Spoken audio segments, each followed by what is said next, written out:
మార్పు వస్తుంది. వాళ్ళు ఎలా ఎదగాలి? ఆర్థికంగా ఎదగాల, చదువు పరంగా ఎదగాల, ఉద్యోగాల పరంగా ఎదగాల. ప్రభుత్వ ఉద్యోగాల్లో రిజర్వేషన్స్ పెట్టింది అందుకు, చదువుల్లో రిజర్వేషన్ పెట్టింది అందుకు. ఇప్పుడు నువ్వు ఎంబీబీఎస్ఏ, అతను ఎంబీబీఎస్ఏ.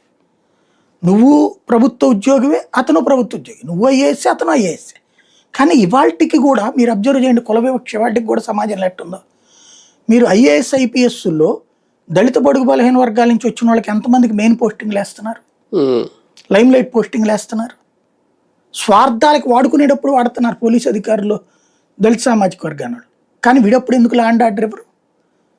విజయవాడ పోలీస్ కమిషనర్గా ఎంతమంది దళితులకు ఇచ్చారు? నాకు తెలిసి నేను మొత్తం కెరీర్లో చూసింది కృష్ణప్రసాద్ గారు, ఇప్పుడు బాపట్ల ఎంపీ అన్నారు కదా, ఆయనకి ఇచ్చింది. రాజశేఖర రెడ్డి హయాంలో ఇచ్చింది. అంటే ప్రభుత్వపు ఆలోచన బట్టి ఉంటుంది, లేకపోతే అక్కడ ఎప్పుడు ఇచ్చేవాళ్ళు కాదు. అంతకుముందు డిటి నాయక్ ఇచ్చారు, ఎస్టీ. అట్లాగా అంటే ఆఫీసర్లు ప్రూవ్ చేసుకున్నారు. డిటి నాయక్ బాగా ప్రూవ్ చేసుకున్నారు, కృష్ణప్రసాద్ బాగా ప్రూవ్ చేసుకున్నారు కదా. ఇట్లాగా ఓన్లీ కమ్మ సామాజిక వర్గం లేకపోతే రెడ్డి సామాజిక వర్గం అయితేనే సక్సెస్ కాదే. ఐపీఎస్లో అన్ని రకాలుగా సక్సెస్ అయినటువంటి వాళ్ళు ఉన్నారు.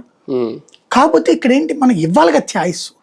కలెక్టర్లు అయినా సరే వాళ్ళకున్న కమిట్మెంట్ లెవెల్స్ ఇక్కడ ఏం తేడా ఉంది? ఇవాళకి కూడా వివక్ష ఉంది, కుల వివక్ష.